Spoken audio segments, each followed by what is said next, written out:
अनुभव पण पाहिजे, नवीन विजन पण पाहिजे, त्यानुसार आपण काम करायला पाहिजे. आता कार्यकर्ता वर्षानुवर्षे पक्षासाठी काम करतो. काय प्रामाणिक एक इच्छा की बाबा नगरसेवक व्हावं, स्वार्थासाठी नाही, समाजासाठी. कारण की माझं तर काय राजकारण हा धंदा नाही आहे, माझा स्वतःचा व्यवसाय आहे.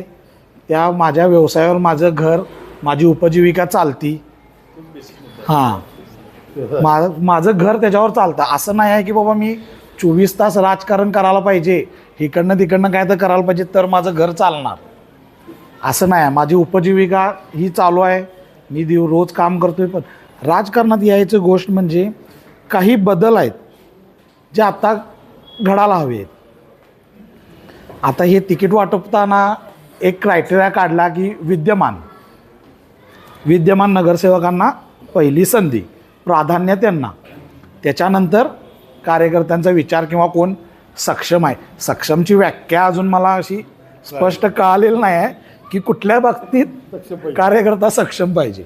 कारण की जनसंपर्क असू दे, माणसांशी जवळीक असू दे, प्रत्येक काम असू दे, माणसांचं वैयक्तिक कामही मी केलेलं आहे, सामाजिक कामही मी पद नसताना केलेले आहेत.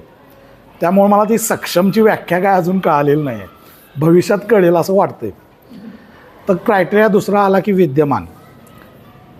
ठीक आहे, मी असं म्हणत नाही की सगळेच नवीन चेहरे महानगरपालिकेत पाहिजेत. काही प्रस्थापित विद्यमान आहेत ते खूप चांगले आहेत, त्यांनी खूप चांगली कामं केलेली आहेत, कुठलाही स्वार्थ न ठेवता.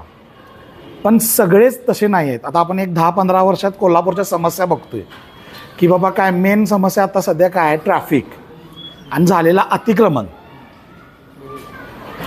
तुम्ही 15 वर्षात गेले, मी हे सगळ्या विद्यमानांसाठी सांगत नाही पण ठराविक विद्यमान पण आहेत, तुम्ही 15-20 वर्षात हे तुम्ही क्लिअर करू शकला नाही आहे.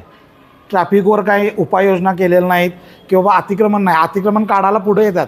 आत्ता इकडनं अतिक्रमण काढून गाडी गेली की लगेच परत ते अतिक्रमण असं लावत येतात, त्यावर ठोस उपाय नाही. परत ह्यावेळी यायचं, विद्यमान आहे म्हणून सांगायचं, परत तेच मुद्दे जनतेसमोर सांगायचे, मी हे करणार, मी ते करणार. बरं तुम्ही विस्थापित आहेत, 15 वर्षात तुम्हाला ते जमलं नाही आणि परत तिकीट तिथंच जाणार, तेच निवडून येणार.